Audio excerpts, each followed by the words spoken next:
पर्ची वहां से गणेश कुमार जी की, ऐसे इसको देख सकते हैं ले सर? देखिए, संजय जी ने भी कहा उससे पहले, शायद मुझे लगता है कि हमारे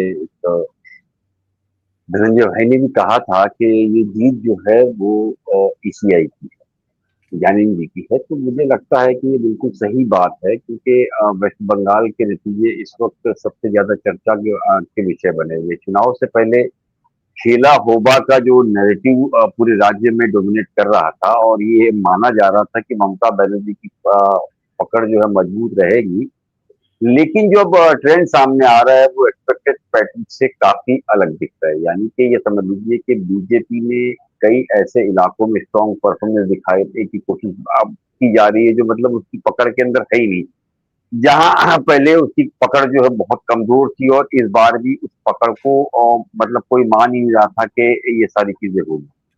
दूसरा, ऑपोजिशन की तरफ से जो इलेक्शन कमीशन इंडिया पर जो सवाल उठाए गए थे, यानी कि ये आरोप लग रहे थे कि इलेक्शन प्रोसेस पूरी तरह से न्यूट्रल नहीं था। तो इसमें भी कई हदें मुझे लगता है कि धीरे धीरे सामने आनी शुरू हो गई, और अब ये समझ में आ रहा है कि कुछ तो है जो खेला बिल्कुल हुआ है। और वेस्ट बंगाल का नतीजा सिर्फ एक इलेक्शन रिजल्ट नहीं है, यहाँ पे ये केयरफुली बिल्ड की गई पॉलिटिकल स्ट्रेटेजी है, जो आउटकम लग रहा है मुझे तो इस तरीके से पूरे।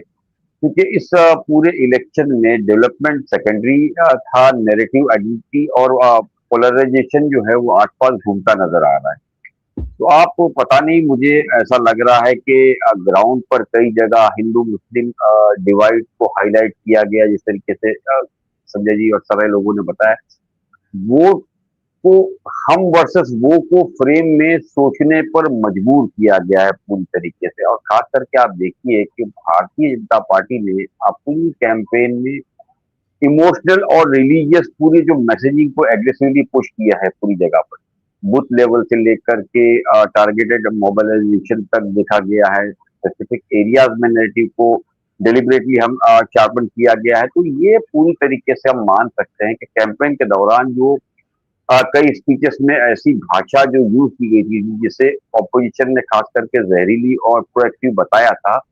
माइनॉरिटी जो कम्युनिटी है उससे भी एक डर देखा गया था, इनसिक्योरिटी का माहौल उसके अंदर साफ तौर पर नजर आ रहा था। वो धीरे धीरे सारी बातें अब सामने आ रही है। दूसरी तरफ जो टीएमसी जो है उसका एक नैरेटिव काउंटर करने की जो कोशिश की थी, लेकिन कहीं कई जगह पर मैं देख रहा हूँ कि वो डिफेंसिव पॉलिटिक्स में आती हुई नजर आ रही है। सबसे बड़ा पॉइंट जो मुझे समझ आ रहा है, वो कम डिस्कस हो रहा है, वो ये है कि माइक्रो लेवल वोटर के मैनेजमेंट रहा। साइलेंट वोटर का जो एक सेगमेंट ऐसा होता है जो ओपनली अपनी पॉलिटिकल चॉइस नहीं दिखा रहा था, लेकिन वोटिंग बूथ पर जाकर नैरेटिव को इम्पैक्ट कर गया। अब सबसे बड़ी सेंसिटिव मुद्दे जो मुझे नजर आ रहे हैं वो ये है कि ऑपोजिशन की तरफ से जो इलेक्शन कमीशन पर जो सवाल उठाए जा रहे थे, और कहा जा रहा था कि इन्फोर्समेंट और मॉनिटरिंग में अनइवनेस थी, लेकिन अभी तक कोई फाइनल प्रूफ सामने नहीं आया। थोड़ा सा वक्त अभी लगेगा मुझे लगता है संजीव जी। बिल्कुल अब बिल्कुल, देखते हैं क्या क्या चीजें होती है। हम लोग इंतजार करें। नहीं संजय सर, ये बताइए ना, 170 अभी भी जो दिख रहा है वो इसी के आसपास, जो ट्रेंड्स तो यही दिखा रहे हैं, जो अमित शाह आंकड़े देते हैं वही खड़ा हुआ है मामला। क्या कहेंगे आप, ये जो आंकड़े इतने परफेक्शन, और आप इतना, वही जो मैं कह रहा था कि अभी तो बचे हैं बहुत सारे राउंड, और 6:30 का अनाउंसमेंट हो गया, प्रधानमंत्री जी पहुंचेंगे, जश्न मनाया जाएगा और सारा कुछ नैरेटिव आगे के लिए सेट होगा। संजीव जी, चुनाव जब घोषित हुआ तब भी मैंने ये कहा था कि भाई ज्ञानेश कुमार का बस चले तो वो 250 भी दे सकते हैं, उसमें कोई दिक्कत नहीं है।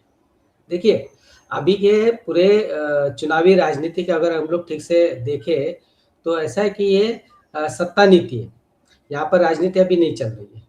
राजनीति होती है तो वहाँ पर राजनीतिक मुद्दे होते हैं, विकास की बातें होती है ना।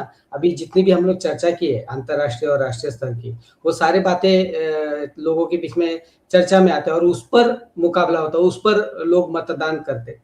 अब तो ऐसा है कि मतदान कौन करेगा कौन नहीं करेगा ये बाबू लोग तय कर रहे हैं, जो जनता से पगार ले रहे। अब वो अगर तय करेंगे भाई इतने ही लोग मतदान करेंगे, तो उसके बाद तो रिजल्ट जैसे ला सकते वैसे ला सकते हैं, ऐसा कुछ नहीं है। 2024 के बाद से स्थितियां बहुत बदल चुकी है।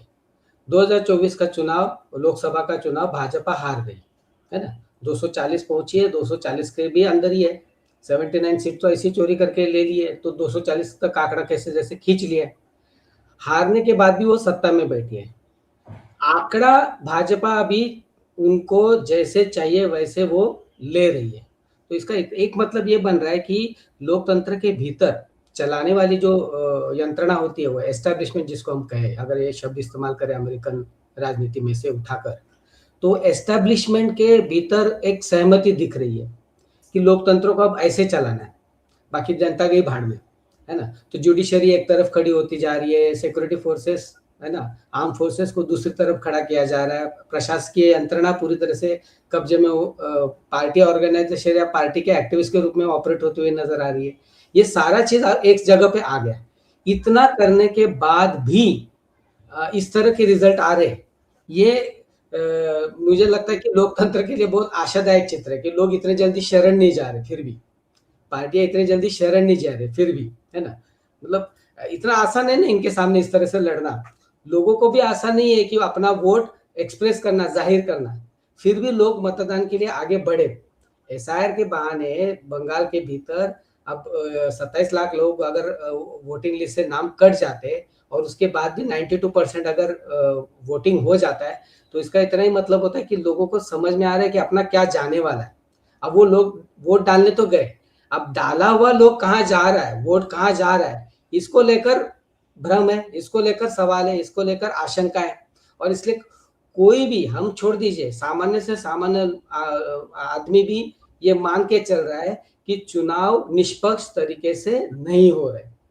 तो हो क्या रहा है, आपकी सत्ता नीति के भीतर भाजपा आंकड़े ला रही है, भाजपा सत्ता स्थापन करने में कामयाब होती जा रही है, लेकिन भाजपा के साथ अभी जनमत नहीं हो रहा है।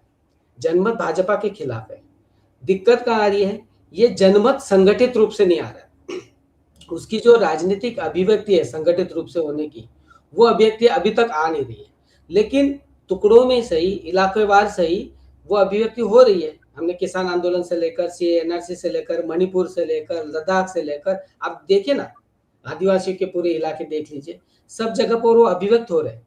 अब लोकतंत्र का जो भी हम लोग लोकतंत्र को समझते हैं, 100-150 साल के भीतर भारत में जो भी डेवलप हुआ, उसको उस लोकतंत्र के दायरे में रहकर जिस भी तरह से लोगों को अभिव्यक्त करना चाहिए, उस तरीके से लोग अभिव्यक्त करते गए हैं। सत्ता या एस्टेब्लिशमेंट उस बात को नहीं मान रही है ना? आप बुलडोजर चलाते जा रहे हो, है ना? आप अभी वोट भी उनके खींच रहे हो, वोट भी नहीं मान रहे हो। ऐसी स्थिति में क्या होगा? तो आप क्या और हमारे जैसे लोग आवाज उठाते हैं। आप अगर आवाज उठा रहे हो तो आप